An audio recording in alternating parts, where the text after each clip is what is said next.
Today, we'll be talking about our glider, the Penny Chipper. After learning about aerospace design, airfoils, and wings throughout the semester, we finally put our knowledge to the test with this glider project. The glider project consisted of collecting everything we covered in AE 1601 in order to find the perfect design that would help us succeed. The requirements for this project were to design, build, and test a small and simple glider that would fly a minimum range of 20 feet in a single direction. The glider must fit in a 16 by 16 inch box, must be hand thrown, and must remain intact for the flight. As for the design of it, we were required to primarily use the balsa wood we were provided with, but we were also given the freedom to boost our glider with any simple material that could improve the design. For the materials, we knew for sure we already wanted almost all of the glider to be built from balsa wood because it is lightweight and can easily be lifted by air, but we knew we needed more to keep the center of mass away from the glider's tail. For extra weight, we considered 3 options: 3D printing a rectangular prism ring to slide onto the nose of the glider, Play-Doh stuck to the nose, or gluing pennies between the nose and the wing. For the ring, it would have been a lightweight addition. The benefit of 3D printing a ring would be that it could fit snugly if designed properly, without the use of glue, so it could be moved anywhere on the fuselage. Although we initially chose this, we figured the cons outweighed the pros. The 3D printing filament is light, so we would have to create a very large ring to add enough weight to the front.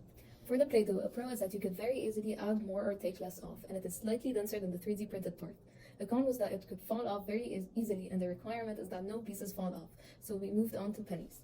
Pennies are dense and also small, so they do not change the main shape of the glider all that much. You can also tape as many on as you want before gluing them, and they won't fall apart, so we ultimately went for the pennies. The only con we could think of was that they would be too heavy and make the plane nose heavy instead of tail heavy. In our first design iteration, we chose the 3D printed ring but quickly changed our minds to pennies.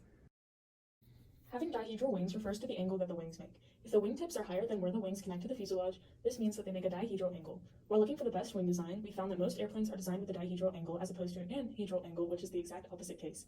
Using dihedral wings would help increase the glider's roll or lateral stability, or its ability to return to its initial position in case of disturbance. However, building it with dihedral wings would make the glider harder to build, which is mostly due to the fact that the wood is very fragile. We would also need to calculate the optimal wing angle, and the hole through the fuselage does not provide enough room for testing that angle. Not building a dihedral glider, where the angle would be 0, would make the building process easier and simpler, but this would obviously affect the glider's lift and hence its flight distance and balanced weight, so we chose to give our design dihedral wings as we were able to include an adequate angle within our framework. For wings, we had a decision to make between elliptical, delta, and swept-back wings. Elliptical wings were a good option because they have the lowest coefficient of drag, they generate lift in the right areas, but they tend to make planes stall easier than other wing shapes. For delta, if the glider is thrown fast enough, the glider could potentially fly really far, but we did not want to have to base the tournament on the luck of the throw, so we strayed from this design as well. Finally, our last choice was the swept-back wings. For swept-back wings, they increase their yaw stability. It also has a relatively low drag, just not as low as elliptical. They also have the best aerodynamic efficiency, so we ultimately chose the swept-back wings, even though our throw would need to have enough power, so the glider would have enough speed to cruise. For our first iteration, we made the fuselage 16 inches long and the wings 15.5 inches long. As for the horizontal stabilizer, we chose it to be 4 inches long, which is about 1/4 of the wingspan and the best length for stabilization. We placed the horizontal stabilizer to the sides of the fuselage rather than the top of it for most effective positioning. The vertical stabilizer was made to be 2 inches long since we found this length would create minimal drag and would still be in proportion to the rest of the glider. We lastly mid-mounted the wings 0.25 inches from the top and bottom of the sides of the fuselage. We wanted to maximize the size of the wingspan to get an appropriate aspect ratio to create more lift and a longer flying time. As for the designs that were put through, we designed the wingspan to be 15.5 inches long, with the tip and root chords being 1.5 inches and 2.5 inches respectively. For the stability, our glider did not prove to yaw a lot, but it did roll quite a bit. A lot of the time when we were testing, there was a hefty gust of wind, and there was really no way for us to prevent the wind from tipping our lightweight glider. Our biggest problem to tackle was the amount of pitch our plane was encountering. At times, the throws were inconsistent, so if a throw was particularly bad, the plane would roll. From our observations, since the glider was so lightweight and flimsy, it was difficult for us to make a change to improve stability by changing something like the center of mass. We did attempt to add weight to the wings, but that only proved to worsen the stability. We thought to make 2 initial changes, cut the fuselage by 1 to 2 inches, and add more weight to the front. By making these 2 changes, the center of mass would be more towards the center of the glider rather than all the way at the back. The entire plane fell apart during testing, so we knew we needed to superglue the wings instead of relying on a friction fit.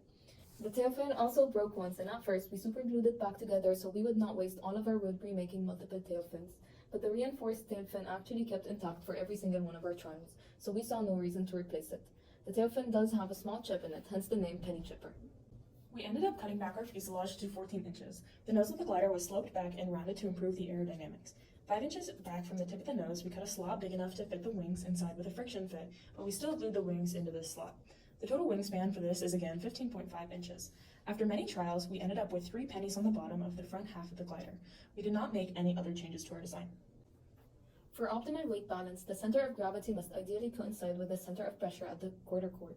Since the center of gravity is the point where the aircraft would be in perfect balance if it were suspended, we estimated the center of gravity to be where the glider balances on the tip of our fingers. We found it to be within the proximity of the half and quarter cord.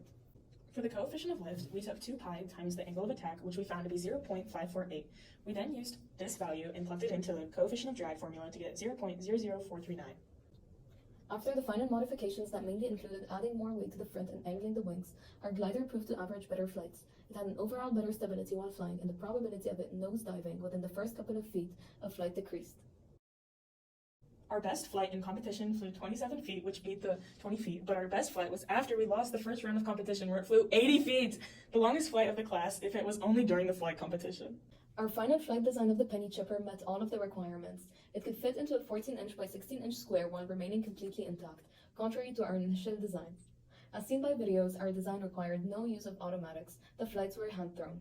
Our glider also looked like a glider, no funny business. Of course, our design was almost completely made of balsa wood. The only parts that did not consist of the wood were the pennies on the underbelly of the glider. Our glider is also safe to be hit by. Overall, the project helped us apply the concepts we have learned this semester. Designing an optimal aerospace system requires a lot of research, testing, and modifications. Of course, there's always room for improvement. The fuselage could have been made shorter, around 65 to 75% of the wingspan. We should have also modified the area of the wings to get a lower aspect ratio, which should always be aimed to be between 4.5 to 7.5 as opposed to ours being 8. We could have generally done more research about the best dimensions of a balsa wood glider, as the research we've done was just enough to help us reach the required 20 feet without thinking of the best design we could have created for a glider. And here is a list of references that we used to research.